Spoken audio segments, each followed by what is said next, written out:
संसार में भी आप देखो कि कोई कोई स्थान होता है जो जागृत होता है।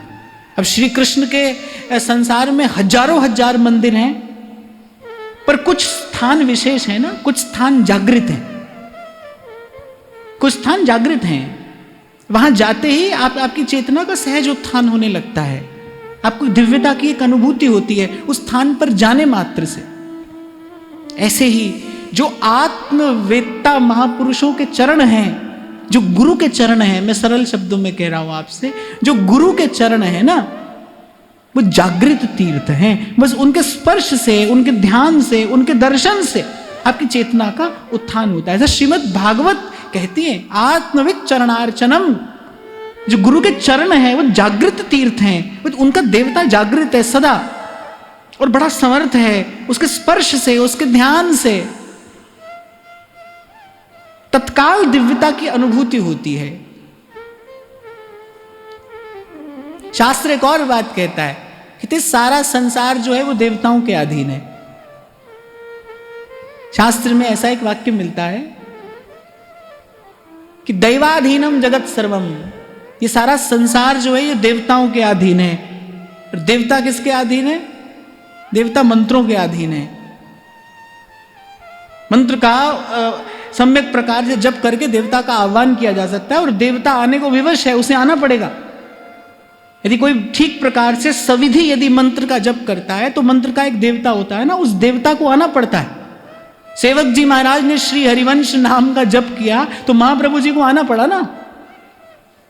और वो जो हरिवंश का वो जो तत्व है, हरि राधा वृंदावन और सहचरी, सेवक जी महाराज को दर्शन हुआ, प्राप्ति हुई उसकी।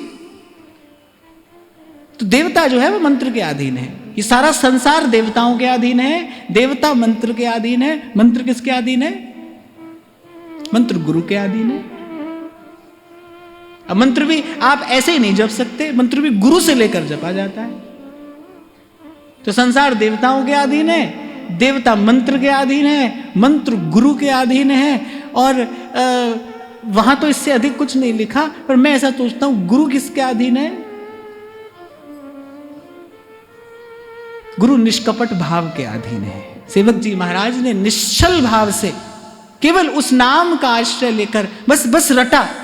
और सेवक जी महाराज स्वयं कह रहे हैं, नाम रटत आई सब सोई। अरे घर का जो आपका एक सेवक है ना, सेवक, वो भी यदि ईमानदारी से आपकी सेवा करे ना, तो उसके लिए आपका हृदय उदार हो जाता है। होता है कि नहीं होता? जो आपके घर का सेवक है, पुराना सेवक है, जिसने आपकी बड़ी सेवा की है, यदि वो भी निर्मल मन से, ईमानदारी से यदि आपकी सेवा करे, तो आप उसके लिए द्वार खोल देते हैं, आपका हृदय उसके लिए उदार हो जाता है। फिर ये तो आध्यात्मिक संबंध है।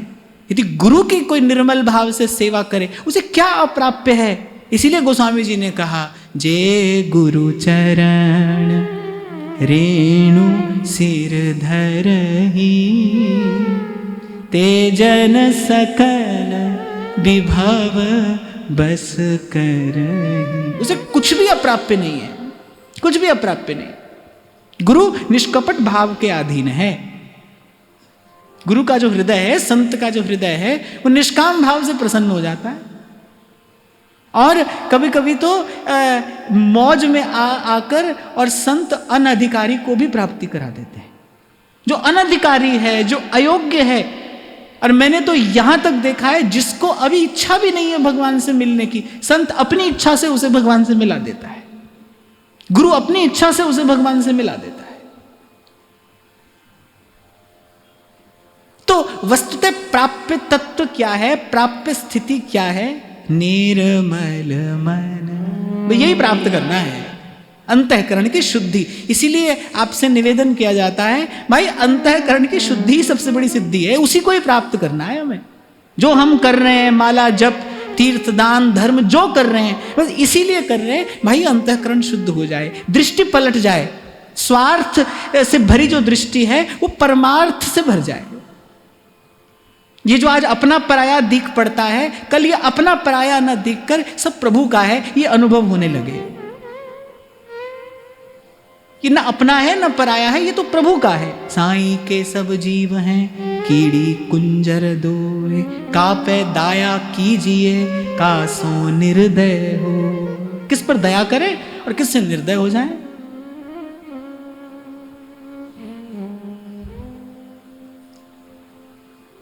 तो जहां से आरंभ होती है ये अमर कथा, इसका विराम भी यही है, गुरु के चरण।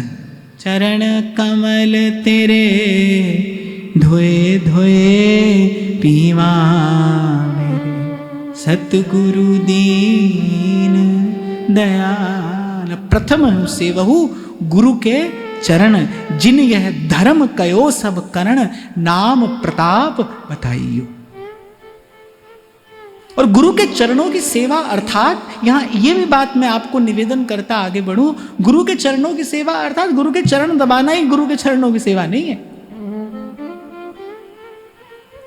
गुरु द्वारा प्रदत्त मार्ग का अनुसरण करना, उसके चरण चिन्हों का अनुगमन करना, ये भी गुरु के चरणों की सेवा है।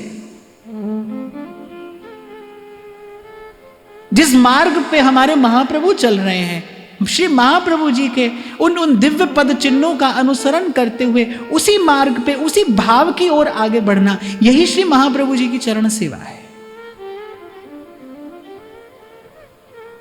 श्याम श्यामा सदा हमको प्यारे रहे, इस भाव का सतत संग, ये महाप्रभु जी के चरणों की सेवा है।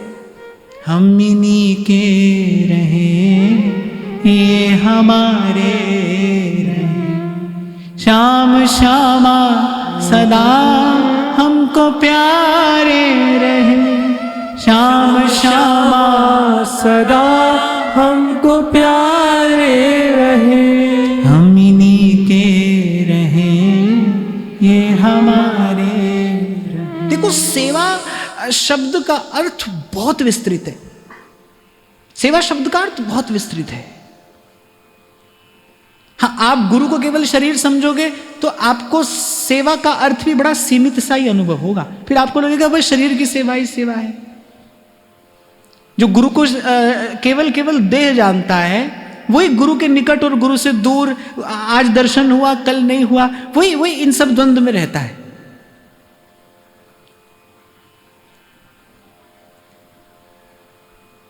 दर्शन हो तो बड़ा सुंदर है, उस जैसी तो कोई बात नहीं। प्रकट में सेवा मिले तो ये तो मुझे लगता है जीवन की सर्वश्रेष्ठ उपलब्धि है। पर गुरु से दूर ये भाव जीवन में न आए।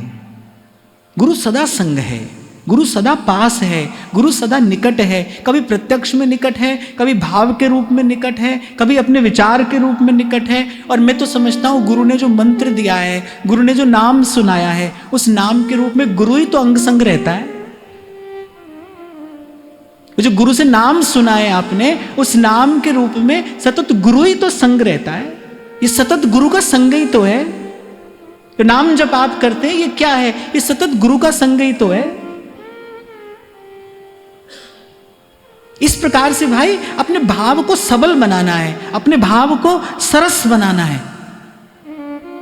क्योंकि कई बार मैंने आपसे कहा, हम कहीं नहीं रहते, हम यहां वहां भीतर बाहर नहीं रहते, हम भाव में रहते हैं, किसी ना किसी भाव में। इस भाव में नहीं रहोगे फिर संसार के भाव में रहोगे,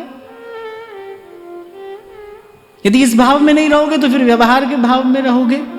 तो अपने रहने के लिए इस सुंदर सा भाव का घर बनाना है कि हमें इसी भाव में रहना है। फिर बाहर कहीं भी हो, आप कैसे भी हो, किसी भी स्थिति में हो, पर आपको वो जो आपका स्व है, आपका वो जो निज रूप है, वहां से हमें सदा उसी भाव में रहना है, गुरु के भाव में। श्याम श्यामा सदा हमको प्यारे रहे, हम इन्हीं के रहे ये हमारे रहे। तो गुरु की बात आई तो ये कुछ कहकर मैंने अपनी वाणी को पवित्र किया, अपने भाव को पवित्र करने का प्रयास किया। पर गुरु के लिए सब कहकर भी कुछ नहीं कहा जा सकता भाई। गुरु के चरणों में तो एक मौन समर्पण है बस। गुरु के लिए तो बस इतना कहा जा सकता है, वाह गुरु, वाह गुरु, मेहरबान मेहरबान साहिब मेरा मेहरबान।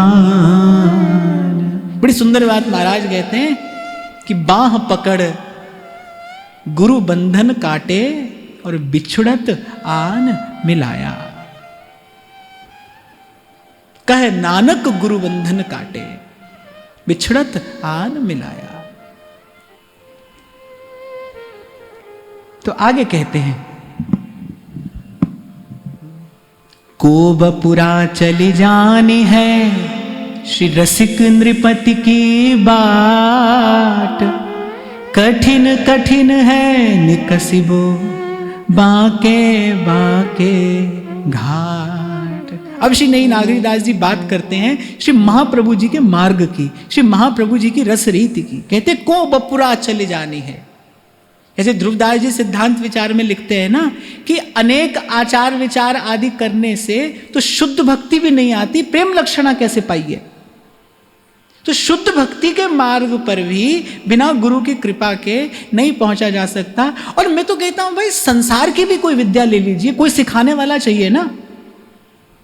संसार की भी किसी विद्या की हम बात करें, एक बालक कितना भी प्रतिभाशाली क्यों ना हो, पर भाई उसको अध्यापक शिक्षक तो चाहिए, उसकी प्रतिभा को आकार देने वाला तो कोई चाहिए। साधारण से साधारण बात भी हमने भी जीवन में जो सीखा वो कहीं ना कहीं किसी ना किसी से सीखा ना, किसी से सीखकर ही तो हम यहां तक आए। कोई व्यक्ति अगर आज उपलब्धि प्राप्त है तो भाई वो अकेला चलकर नहीं आया है, प्रत्यक्ष अप्रत्यक्ष उसने बहुत लोगों का सहयोग प्राप्त किया है, बहुत लोगों से उसने सीखा है, जाना है, तभी कोई कहीं तक पहुंचा है। मैं तो कई बार विचार करता हूं यदि कोई इस संसार में ये कहे ना कि ये अमुक वस्तु मेरी रचना है तो वो झूठ कहता है। एक दार्शनिक कहता है ये बात, एवरी क्रिएशन इज अ को क्रिएशन। केवल आपकी रचना नहीं है भाई। एक चित्रकार ने चित्र भी बनाया है तो उसे प्रकृति ने रंग दिए हैं, तब वो चित्र बना पाया है। नहीं तो वो कल्पना कल्पना ही रह जाती, वो कैसे प्रत्यक्ष होती, कैसे साकार होती यदि प्रकृति उसे रंग ना देती तो। और इस बात का विचार करके अपने मन को समझाना चाहिए भाई किस बात का अभिमान है। यदि प्रतिभा भी है तो वो भी किसी के सहयोग से है, किसी के कारण है, किसी के आशीर्वाद से है। हम जहां भी कहीं हैं वो किसी के सहयोग से आए हैं। तो मैं कह रहा था कि संसार की भी कोई बात हो भाई, वो भी किसी से सीखनी पड़ती है। और फिर भजन का मार्ग हो, फिर तो गुरु के बिना गति ही नहीं, ऐसा संत लोग कहते हैं। गुरु बिना गति नहीं है, गुरु बिन घोर अंधार। और यहां श्री नागरीदास जी कह रहे हैं को बपुरा चल जानी है श्री रसिक नृपति की बाट, और उसमें भी प्रेम का मार्ग हो तो ये प्रेम को पंथ करार महा तरवार की धार पे धावनो है, इतना कठिन है। अच्छा देखो मार्ग बड़ा सरल है, सीधा, अति सूधो स्नेह को मार्ग है। कबीर जी एक बड़ी प्यारी बात कहते हैं, पिए को मार्ग सुगम है तेरी चाल अवेड़। बोले मार्ग तो बड़ा सीधा है, चलने वाला टेढ़ा है, उसकी चाल टेढ़ी है। बोले पिए को मार्ग सुगम है, मार्ग तो बिल्कुल सीधा, अति सूधो। केवल सीधा मार्ग नहीं, अति सूधो स्नेह को मार्ग है। कितना सीधा है, लो गुरु ने नाम दे दिया, अब बस नाम जपो, ना इधर देखो ना उधर देखो। आप देखो जो बिगड़ैल घोड़ा होता है ना, तो उसकी आंखों के दोनों तरफ वो पट्टी लगा दी जाती है, घोड़ा ना इधर देखे ना उधर देखे, तो सीधा सीधा चले। ऐसे ये जो मन है ना, ध्रुवदास जी इसे खोटे तुरंग की उपमा देते हैं, बिगड़ैल घोड़ा, अड़ियल घोड़ा, सीधा चलना नहीं जानता है मन, यहां देखेगा वहां देखेगा, मार्ग सीधा हो तो भी सीधा नहीं चल रहा है। हाँ पर एक बात मैं कभी कभी विचार करता हूं, प्रेम का मार्ग अति सीधा तो है, फिर एक और बात भी है, प्रेम गली अति सांकरी तामे दुई ना समाए। मार्ग सीधा है पर बड़ा संकरा है। अब आप एक बार कल्पना करो बुद्धि से, एक मार्ग है जो बिल्कुल सीधा है पर बड़ा संकरा है, उस संकरे मार्ग पर अगर कोई टेढ़ा मेढ़ा चलेगा तो क्या होगा, माथा फूटेगा ना। संकरा सा मार्ग है, अब उस पर कोई यहां चले और फिर वहां चले, फिर क्या होगा, चोट लगेगी, ठोकर लगेगी। और बिल्कुल यही दशा हमारी है, प्रेम का मार्ग तो बड़ा सीधा है, अति सूदो स्नेह को मार्ग है। ठाकुर जी तो हमसे कुछ चाहते ही नहीं, वो तो केवल हमसे ये चाहते हैं कि हम केवल उन्हीं को चाहें। श्री ठाकुर जी अगर हमसे कुछ चाहते हैं ना, तो बस वो केवल ये चाहते हैं कि हम केवल उन्हीं को चाहें, और यही हमसे नहीं होता। हम थोड़ा उनको चाहते हैं, थोड़ा इनको चाहते हैं, थोड़ा इसको चाहते हैं, थोड़ा उसको चाहते हैं। इसीलिए कबीर कहते हैं, पिए को मार्ग सुगम है, तेरी चाल अवेड़। अवेड़ माने टेढ़ा मेढ़ा। और फिर कहते हैं, नाच न जाने बापुरी, कहे आंगना टेढ़। कहने वाले कहते हैं ना, नाच न जाने आंगन टेढ़ा। पिय को मार्ग तो सुगम है, अति सूधो स्नेह को मार्ग है, पर ये मार्ग अति सीधा है, लेकिन चलने वाला कुटिल है। मन जो है ना वो कुटिल है। नहीं तो सेवक जी तो कह रहे हैं सूधो चले आपने धर्म, बस जिस दिन गुरु से नाम सुन लिया उसके बाद कुछ भी तो नहीं करना है। सूधो चले आपने धर्म, सांस सांस सिमरे गोविंद। देखो, आपका कोई द्वार खटखटाए, आप द्वार की खटखटाहट ना सुन पाए, तो द्वार खटखटाने वाला बाहर से आपका नाम लेता है, आपको आवाज लगाता है, फिर आवाज सुनकर आप द्वार खोलते हैं। ऐसे ही संत कहते हैं, ये जो प्रभु का नाम जप है ना, ये बस द्वार खटखटाने जैसा है। द्वार खटखटाते रहिए, खटखटाते रहिए, फिर कभी तो द्वार खुलेगा। संत कहते हैं, कभी तो दीन दयाल के भनक पड़ेगी कहाँ। माने गुरु ने आपको द्वार पर लाकर खड़ा कर दिया, तो द्वार खटखटाइए, वो खोलेगा द्वार आकर। ये जो नाम जप करना है, जो आप माला फेरते हो, ये क्या है? ये द्वार खटखटाना है प्रभु का। और नाम में बड़ी सामर्थ्य है। लाखों लोगों की भीड़ में आप नाम बुलाइए, कोई तत्काल आपकी ओर देखता है, बुलाने पर चला आता है, खिंचा चला आता है। ये नाम की सामर्थ्य है। तो ये कितना सीधा मार्ग है, अति सूधो स्नेह को मार्ग है। बस नाम जपिए। ये जो छोटी सी एक बात मैंने आपको कही ना, इसको सदा ध्यान रखना। ठाकुर जी हमसे क्या चाहते हैं? बस इतना चाहते हैं कि हम केवल उनको चाहें। प्रभु ना करने से मिलते हैं, ना धरने से मिलते हैं। कुछ लोग धरना दे देते हैं ना, ऐसा नहीं करोगे तो हम ऐसा कर लेंगे। इसको धरना तो कहते हैं ना। तो प्रभु करने से मिलते हैं, न धरने से मिलते हैं, न भरने से मिलते हैं, न मरने से मिलते हैं। नायम आत्मा प्रवचने न लभ्यो न मेधया न बहुना श्रुतेन, किसी भी प्रकार नहीं मिलते हैं। कोई केवल प्रभु को चाहे, बस इससे प्रभु मिलते हैं। चाह से प्रभु मिलते हैं, इच्छा से प्रभु मिलते हैं। इच्छा, चाह, लालसा, कृष्ण दर्शन लालसा, इससे मिल जाते हैं वो, और सहज में मिल जाते हैं। पर हम एकांत में बैठकर खोजे ना, तो हमारे भीतर कहाँ है प्रभु से मिलने की इच्छा? है भी तो बहुत थोड़ी सी। वो भी अपने पुरुषार्थ से नहीं है, वो भी अपने साधन से नहीं है, वो भी इन संतों की कृपा है। ये जो सत्संग सुनते हैं, इसकी कृपा से थोड़ी मन में इच्छा है, व्याकुलता, भगवत मिलन की व्याकुलता। श्वास ना आए, रहा ना जाए। कैसी कैसी दशा है श्री मीराबाई शाह की। कहा करूं कछु बस नहीं मेरो। कोई मुझसे पूछता है ना कैसी व्याकुलता, तो मुझे ये पंक्ति स्मरण आती है। पाख नहीं उड़ जावन की, पाख नहीं उड़ जावन की, कोई कहियो रे हरियावन की। आवन की मन भावन की, कहियो रे हरि आवन की। कोई कहियो रे हरि आवन की, कहियो रे हरि आवन की। आवन की मन भावन की, कोई कहियो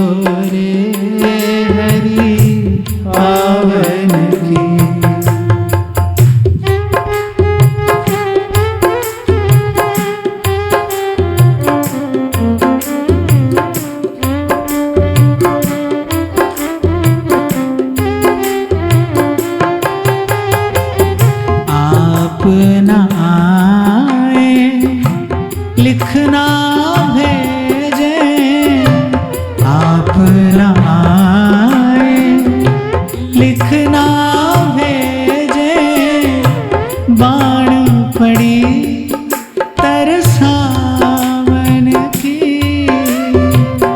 बाण पड़ी तरसावन की। जैसे जैसे मन तरसता है ना कभी कभी संसार की वस्तु के लिए, संसार के व्यक्ति के लिए, संसार के पदार्थ के लिए जैसे मन तरसता है। और आप कभी स्मरण करो, कभी आपका मन तरस रहा हो किसी वस्तु के लिए, आप जहां देखो वही वही वस्तु दिखाई पड़ती है। जब आप बहुत व्याकुल होते हैं ना किसी के लिए, फिर आप जहां देखें आपको उसी का ही दर्शन होता है। यहां मीराबाई कहती हैं बाण पड़ी तरसावन की। ये दो नैना कयो नहीं माने, ये दो नैना कयो नहीं माने, नदियां बहे जैसा सावन की, नदियां बहे जैसे सावन की। कोई कहियो रे हरि आवन की, आवन की मन भावन की। कोई कहियो रे हरि आवन की, कोई कहियो रे हरि आवन की।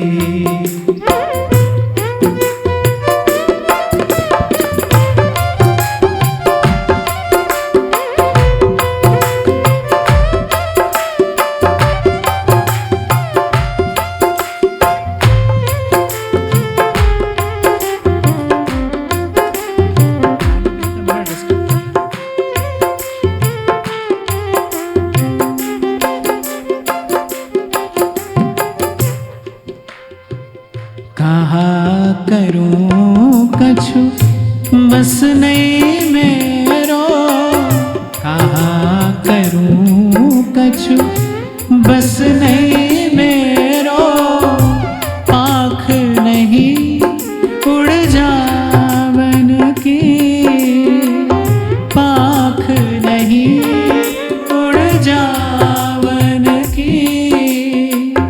मीरा के प्रभु कब रे मिलोगे, मीरा के प्रभु कब रे मिलोगे, चेरी भई तेरे दामन की, चेरी भई तेरे दामन की। कोई कहियो रे हरि आवन की, आवन की मन भावन की। कहियो रे हरि आवन की, कोई कहियो रे हरि आवन की, आवन की मन भावन की। कहियो रे हरि आवन की, कहियो रे हरि आवन की, कहियो रे हरि आवन की। और मुझे तो कभी कभी ऐसा भी लगता है कि बिन रोए क्यों पाइए परम प्यारा मीत। सब साधन एक तरफ, और प्रभु के विरह में, प्रभु के वियोग की उस वेदना का अनुभव करते हुए प्रभु की याद में रोना, ये साधन एक तरफ।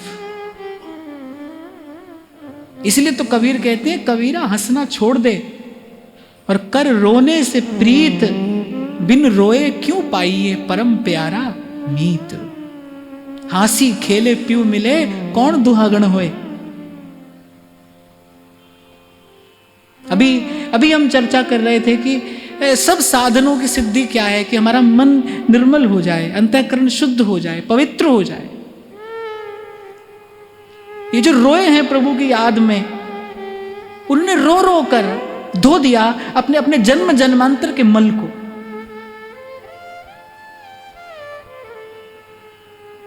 अरे संसार की बात करें, हम बिल्कुल दैहिक धरातल पर ही अगर बात करें तो भी मनोविज्ञान कहता है रोना बुरा नहीं है, कभी कभी रोना अच्छा है और कभी कभी रोना आवश्यक है। जब कोई रोता है तो साइकोलॉजी कहती है कि when someone is crying, it doesn't mean that the person is weak, it means that the person is alive. हल्का हो जाता है मन रोने से, ऐसा कहते हैं ना, हल्का हो जाता है मन। तो जब प्रभु की याद में कोई रोता है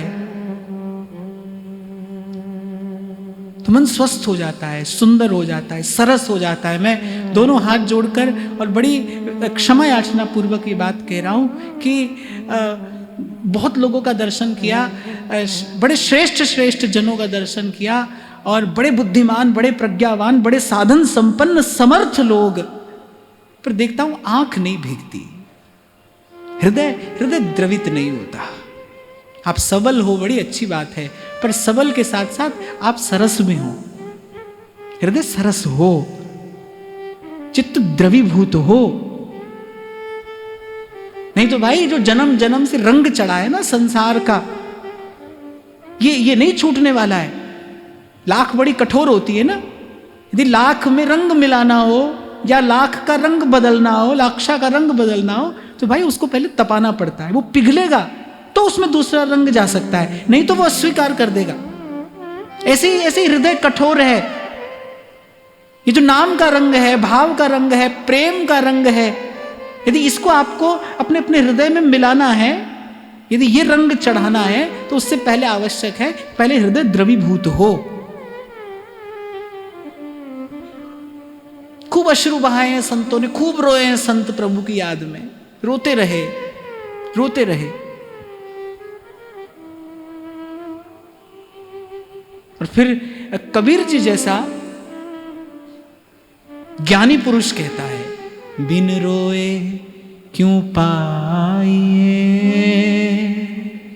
परम प्यारा नीत। हंसी खेले पिब मिले कौन दुहागन होए।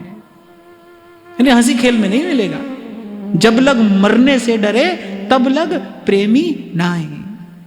बड़ी दूर है प्रेम घर, समझ ले वो मन माही। यही बात श्री नागरीदास जी कह रहे हैं कि को पपुरा चल जानी है रसिक नृपति की बाट। और जब मार्ग हमारे श्री महाप्रभु जी का हो, उसके लिए तो नाभाजी ने ही कह दिया, सुकृत सकृत कोई जानिए, हितजू की रीत कोई लाखन में एक जाने। ध्रुवदास जी कह रहे हैं, श्री हरिवंश जो कहो रस बिरलो समझन हार, एक है दो ही पाइये खोजत सब संसार। बिरलो समझन हार। और मैं आपसे कह रहा था ना, कठिनाई क्या है, क्यों कहते हैं कि तलवार की धार पे धावनो है।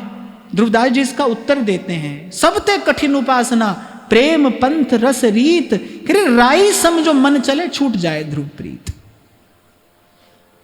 द्रोणाचार्य पूछ रहे हैं एक एक से, आज परीक्षा का दिन है, कौरवों पांडवों को जो सिखाया है आज उसकी परीक्षा होने वाली है। और द्रोणाचार्य पूछ रहे हैं एक एक से, हाँ भाई क्या दिखाई पड़ता है, क्या दिखाई पड़ता है। सब बता रहे हैं, कोई कह रहा है चिड़िया दिखाई पड़ती है, कोई कह रहा है पेड़ दिखाई पड़ता है, कोई कह रहा है फल दिखाई पड़ते हैं। अच्छा, द्रोणाचार्य ने किसी को अवसर ही नहीं दिया, बस केवल प्रश्न पूछते रहे। परीक्षा तो धनुर्विद्या की है, लेकिन प्रश्नोत्तर हो रहा है केवल। फिर अर्जुन से पूछा, तुमको क्या दिखाई पड़ता है। अर्जुन कहते हैं, बस मुझे चिड़िया की आंख दिखाई पड़ती है। द्रोणाचार्य ने कहा, तुमको तीर चलाने की आवश्यकता ही नहीं है। जिसका लक्ष्य स्पष्ट है उसका मार्ग भी स्पष्ट होगा। ध्यान देना, जिसका लक्ष्य स्पष्ट है उसका मार्ग स्पष्ट होगा, और जिसका लक्ष्य स्पष्ट है उसी का मार्ग स्पष्ट होगा। नहीं तो जीवन में द्वंद्व है, नहीं तो जीवन में पग पग पे दुविधा है, पल पल में द्वंद्व है। लक्ष्य स्पष्ट है तो फिर मार्ग स्पष्ट है। श्री गिरिराज जी वाले पंडित श्री गया प्रसाद जी महाराज वो बार बार कहते थे, सोई बड़ो सूर जाके नेह भरपूर, और छुटत ही देह प्राण लागे निशाने पे। संतों के मुख से मैंने सुना है कि भगवान के पार्षद भगवान के धाम में लेके जाते हो, विमान में चढ़ाकर जीव को भगवान के पार्षद भगवान के धाम में लेकर जा रहे हैं। अब यहां से भगवान के धाम के मध्य में और भी अनेक अनेक सुंदर सुंदर दिव्य दिव्य लोक आते हैं। बोले अगर वहां भी कहीं जीव का मन चंचल हो जाए, ललचा जाए, तो फिर भगवान के पार्षद उसे वहीं छोड़कर और आगे चल देते हैं। इसीलिए महाप्रभु कहने छिन्न अंत अंत। तो भाई जब तक प्रभु अपना कर नहीं ले, जब तक प्रभु स्वीकार ना कर ले, जब तक ठाकुर जी कह नहीं दे भाई ये हमारा है, क्योंकि केवल एक ही स्थिति में माया और काल का भय नहीं है, जब प्रभु कह दें कि भाई ये हमारा है। तो मार्ग तो बड़ा सीधा है, पर कठिनाई क्या है? मन बड़ा चंचल, वो यहां वहां देखे बिना रह ही नहीं सकता। आप देखो कभी कभी किसी के नेत्र बड़े चंचल होते हैं, अकारण यहां वहां देखते ही हैं। किसी किसी की वाणी बड़ी चंचल होती है, मौन रह ही नहीं सकते, उनको कुछ ना कुछ बोलना है, कुछ ना कुछ कहना है। और मन की चंचलता का लक्षण क्या है? मन को कुछ ना कुछ करना ही है। एक बार पहले भी शायद मैंने आपसे कहा था कि आप एक बार शीशे के सामने खड़े हो जाओ और जो जो आपका मन कह रहा है, वो जो आपका मन आपसे भीतर ही भीतर कह रहा है ना, वो आप वाणी से बोलते चले जाओ। 5 मिनट बाद आपको लगेगा कि आप पागल हो। हंसी मत, इसको आप अनुभव करके देखना। 5 मिनट में कितने संकल्प विकल्प मन कर लेता है, कोई कहां का कोई कहां का, वो एक दूसरे से संबंधित भी नहीं होते। 5 मिनट में मन के संकल्प विकल्प पर यदि आप ध्यान देना तो आपको लगेगा कि हमारा मन विक्षिप्त है, और वस्तुतः मन विक्षिप्त ही है, मन विक्षिप्त है। इतनी चंचलता है मन की, ऐसी चंचलता या मन की। मन गति चंचल सबनते, ध्रुवदास जी कहते हैं, मन गति चंचल सबनते। और इस मार्ग पर चलने की शर्त क्या है? बिल्कुल सीधा सीधा चलना है, न यहां देखना है न वहां देखना है, सीधा सीधा चलना है। क्यों? क्योंकि मार्ग सीधा भी है पर मार्ग संकरा भी है। यहां वहां हुए तो चोट लगेगी, यहां वहां हुए तो ठोकर लगेगी। तो भाई मुझे ऐसा लगता है कि अपने बल से तो ये संभव नहीं है। श्री डोंगरे जी महाराज ये बात कहा करते थे, बोले इसीलिए आवश्यक है कि जीवन में किसी ना किसी संत के अधीन रहो। इसीलिए संत कहते हैं भाई गुरु की आज्ञा में रहना। अपने मन और अपनी बुद्धि का विश्वास नहीं किया जाता है, कभी नहीं करना। किसी के अधीन रहिए। कहो नानक हम यही हवाले, राखो संतन पाछे। गुरु की आज्ञा में रहना, नहीं तो मन के कारण ठोकर लगेगी, नहीं तो मन के कारण फिर बंधन में पड़ोगे, इसी मन के कारण। इसीलिए विचारक जन कहते हैं कि जिसके जीवन में गुरु नहीं है उसे बाहर किसी शत्रु की आवश्यकता नहीं है, उसका मन ही पर्याप्त है। उसका मन ही सबसे बड़ा शत्रु है। जिसके जीवन में गुरु नहीं है, जिसके जीवन में संत नहीं है, जिसके जीवन में सत्संग नहीं है, उसे बाहर कोई और शत्रु नहीं चाहिए, उसका मन ही पर्याप्त है शत्रुता करने के लिए। बड़ो कुसंग शरीर निज, जामे भरे विकार। और गुरु मिल जाए तो फिर मन के जैसा कोई मीत नहीं है। वो ध्यान से समझना, गुरु ना मिले तो बाहर शत्रु की आवश्यकता नहीं है, और गुरु मिल जाए तो फिर बाहर मित्र की आवश्यकता नहीं। फिर अपना मन ही सबसे बड़ा मित्र है। पल पल पल पल मिलाए रखता है प्रभु से। तभी तो मीरा कहती है, कोई कछु कहे मन लागा, कोई कछु कहे जन्म जन्म का सोया मनवा, जन्म जन्म का सोया मनवा। सतगुरु शब्द सुन जागा, कोई कछु कहे मन लागा, कोई कछु कहे। तो गुरु है, संत है, सद्विचार है यदि जीवन में, तो फिर बाहर किसी मित्र की आवश्यकता नहीं। फिर मन सबसे बड़ा मित्र है। मन मिलावे राम से, ये प्रभु से मिलाएगा। और यदि जीवन में गुरु नहीं है, यदि आपके जीवन में सद्विचार नहीं है, यदि आपके जीवन में किसी संत की चेतना कार्य नहीं कर रही है, फिर ध्यान रखना बाहर कोई शत्रु नहीं चाहिए, आपका मन ही सबसे बड़ा शत्रु है। इससे बड़ी हानि, इससे बड़ा अहित और कोई नहीं करा सकता भाई। शास्त्र कहता है बंधन का कारण भी मन ही है, अपना ही मन पर्याप्त है। तो जब संत कहते हैं ना को बपुरा चले जानी है रसिक नृपति की बाट, और हमारे महाप्रभु जी का मार्ग ये तो विशुद्ध प्रेम का मार्ग है। दृढ़ता, अनन्यता, और अनन्यता भी कैसी कि मेरे प्राणनाथ श्री श्यामा शपथ करूं तृण छिए। महाप्रभु जी का मार्ग क्या है? रसना कटऊं जो अन रटऊं, निरख अन फुटऊं नैन, श्रवण फुटऊं जो अन सुनऊं, बिन राधा जस बै।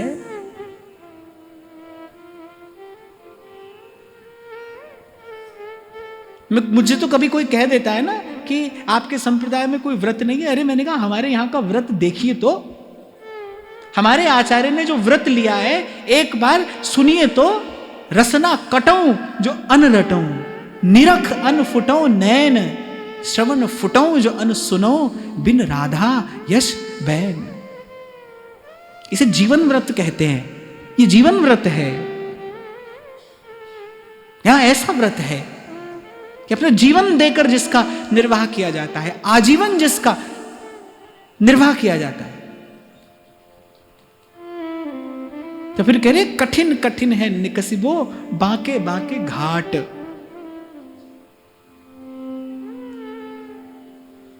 बड़ी विचित्र विचित्र परिस्थितियां आती हैं। इसीलिए ध्रुवदास जी ने कहा मैन के तुरंग पे चढ़कर, मैन माने मोम, तुरंग अर्थात घोड़ा, मोम के घोड़े पर चढ़कर और चली वो पावक माही, और अग्नि में जाना है।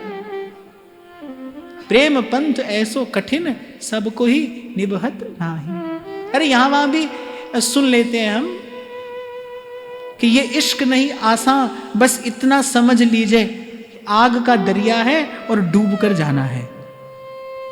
आग का दरिया है और डूब कर जाना है।